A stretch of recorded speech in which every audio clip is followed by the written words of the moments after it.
Kalau pergi ke Lombok, pasti pergi kemana? Betul, pantai. Keindahan pantai di Lombok emang nggak perlu diragukan.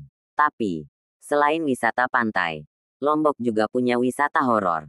Dan, yang mau Mister bahas kali ini adalah villa hantu di Dusun Setangi, Lombok Utara. Villanya bukan villa bagus gitu, melainkan bangunan setengah jadi. Penasaran dengan cerita seram di villa hantu di Lombok? Kalian nggak takut dengan hal-hal serem? Kalian hobi berpetualang ke tempat-tempat baru? Villa hantu boleh banget kalian datangi. Nama villa tersebut berasal dari penduduk sekitar. Sebelum bernama villa hantu, bangunan itu diberi nama rumah tua. Kalau ada sesuatu yang namanya mengandung hantu-hantu gitu, pasti bikin penasaran. Ya, kan? Itu pula yang terjadi pada villa hantu.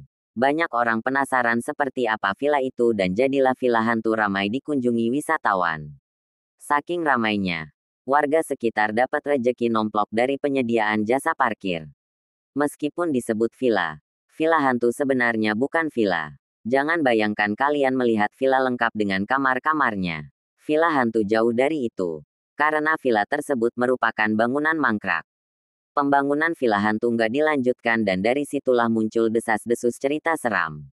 Ceritanya, ada warga Australia yang ingin mendirikan villa di Lombok yang posisinya menghadap laut.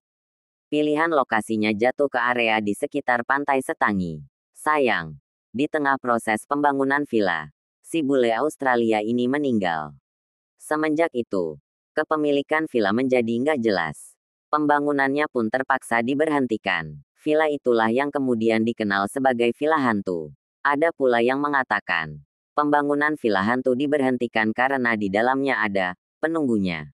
Nah, mungkin penunggu di villa hantu itu ada kaitannya dengan cerita seram yang pernah terjadi di sana. Apa? Tuh, pembuangan bayi. Iya, katanya. Dulu, ada bayi yang dibuang di villa hantu. Ih, kasihan banget. Ya, bayinya. Bisa jadi arwah si bayi masih bergentayangan di villa hantu sehingga beberapa orang yang masuk ke sana sempat merasakan hawa-hawa nggak enak. Bahkan, pernah ada yang melihat penampakan makhluk halus. Nggak heran. Ya, kalau kemudian warga sekitar menyebutnya sebagai villa hantu. Dari jauh saja, terlihat bahwa villa hantu adalah bangunan tua yang terbengkalai. Bagian-bagian villa itu hanya disemen tanpa dipoles lebih lanjut. Di sana juga ada kolam renang mangkrak yang sudah ditumbuhi ilalang fabrikator. Nama saja bangunan terbengkalai dan nggak ditinggali. Jadi, wajar saat masuk ke sana, kalian mungkin merasa merinding. Ya, gimana nggak merinding kalau pernah ada cerita serem di sana?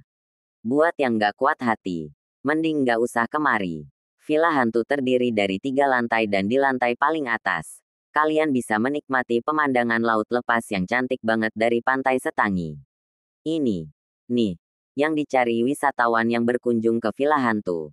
Selain, tentunya penasaran pengen ngerasain seserem apa suasana di villa itu.